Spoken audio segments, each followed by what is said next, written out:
మాదక ద్రవ్యాల సమస్య ప్రపంచ సమస్య కాబట్టి మనం జాగ్రత్తగా ఉండాలని కేంద్ర మంత్రి కిషన్ రెడ్డి అన్నారు.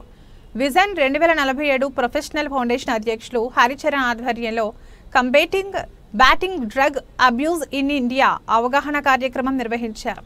ఈ కార్యక్రమంలో మాజీ ఐపీఎస్ జేడీ లక్ష్మీనారాయణ పాల్గొన్నారు. ఈ సందర్భంగా వారు మాట్లాడుతూ యూత్ పాపులేషన్లో మనం ముందున్నాం, ప్రపంచాన్ని శాసించే శక్తి మనకుంది. మాదక ద్రవ్యాల బారిన పడితే మనల్ని ఎవరూ రక్షించలేరు. దానికి బానిసలుగా మారి అనేక మంది నేరాలకు పాల్పడుతున్నారు. ప్రతి ఇంటి నుంచి ఓ వాలంటీర్ ముందుకొచ్చి డ్రగ్స్ను ఎదుర్కొనేందుకు మొత్తం సమాజం యుద్ధం ప్రకటించాలని పిలుపునిచ్చారు. ఎంత టెక్నాలజీ డెవలప్మెంట్ జరిగినా మత్తు మందులకు బానిసైతే ఏం చేయలేమన్నారు. ఒక ప్రజా ఉద్యమం చేయకపోతే ఈ సమస్య నుంచి బయటపడలేమని వారు తెలిపారు. మాదక ద్రవ్యాల బారిన పడితే ప్రపంచాన్ని కూడా ఎవరు సేవ్ చేయలేరు. మన దేశానికి సంబంధించినటువంటి కల్చర్ కావచ్చు, వే ఆఫ్ లైఫ్ కావచ్చు, మన జీవన విధానం కావచ్చు, మన కుటుంబ వ్యవస్థ కావచ్చు, లేక మనకున్నటువంటి ఆధ్యాత్మికమైనటువంటి భావజాలం కావచ్చు.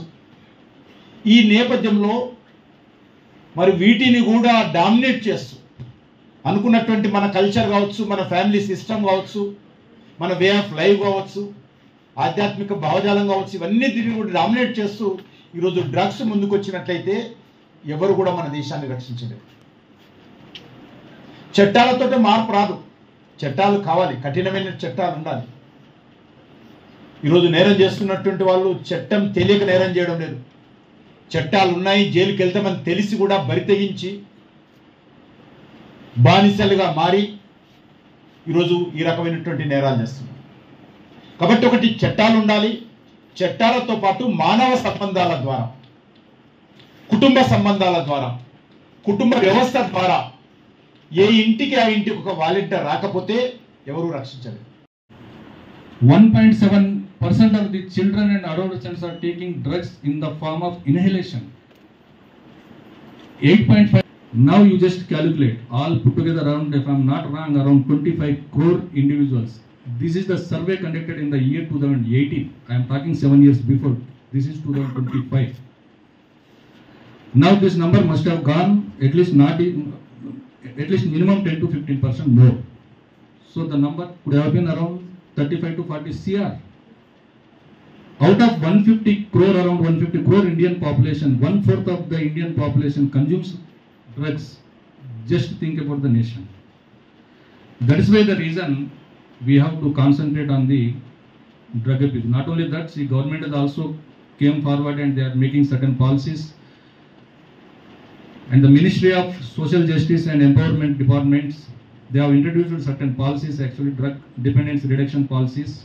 And these policies works under the scheme of umbrella, which include the elements of the preventive diseases, etc. Not only that, in the year 2020-21, the Ministry of Social Justice and the Empowerment also formulated one annual action plan, Nasha Mukt Bharat.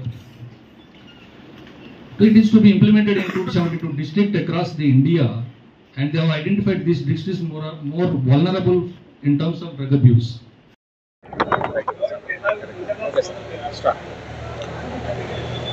ఈరోజు ఉస్మానియా యూనివర్సిటీలోని college of distant ఎడ్యుకేషన్లో vision 2047 professionals foundation మరియు university college of law వారి యొక్క సంయుక్త ఆధ్వర్యంలో ఈరోజు awareness program on combating drug abuse in India, అంటే డ్రగ్ అబ్యూజ్ మీద ఒక అవేర్నెస్ ప్రోగ్రామ్ కండక్ట్ చేయడం జరిగింది. దీనికి ముఖ్య అతిథులుగా యూనియన్ మినిస్టర్ శ్రీ కిషన్ రెడ్డి గారు మరియు గెస్ట్ ఆఫ్ ఆనర్గా former joint director CBI VV Lakshminarayana గారు, university registrar professor Naresh Reddy గారు, dean faculty of law professor N Venkateswarlu గారు, principal university college of law professor Ram Prasad గారు, వారితో పాటు విజన్ 2047 ప్రొఫెషనల్స్ ఫౌండేషన్ టీం మరియు లా స్టూడెంట్స్ ఆర్గనైజింగ్ టీం పెద్ద ఎత్తున ఈ యొక్క ప్రోగ్రామ్ను అటెండ్ అయ్యి విజయవంతం చేయడం జరిగింది. ఈ సందర్భంగా ఈ యొక్క ఎడ్యుకేటెడ్ యూత్కి తెలంగాణ ప్రజలతో పాటు భారతదేశ ప్రజలందరికీ నేను చెప్పేది ఏంటంటే డ్రగ్ అబ్యూజ్ అనేది స్లోగా ఇంట్రడ్యూస్ అయ్యి లైఫ్ థ్రెటనింగ్ ప్రాబ్లం లాగా ల్యాండ్ అప్ అవుతుంది. కాబట్టి డ్రగ్ అబ్యూజ్కి ఎట్టి పరిస్థితుల్లోనూ ఎవరు అట్రాక్ట్ కాకుండా మీరు ఈ డ్రగ్ అబ్యూజ్ వలన మీరు ఎఫెక్ట్ కావడమే కాకుండా మీ కుటుంబము, సొసైటీ, దాంతోపాటు నేషన్ కూడా ఎఫెక్ట్ అయ్యే అవకాశం ఉంది. కాబట్టి ఈ డ్రగ్ అబ్యూజింగ్ సబ్స్టెన్సెస్ని ఎట్టి పరిస్థితుల్లో దరిదాపుల్లో రానియకుండా అందరు జాగ్రత్త పడాలని చెప్పేసి, ఎందుకంటే ఎడ్యుకేటెడ్ యూతే ఫ్యూచర్ ఇండియా.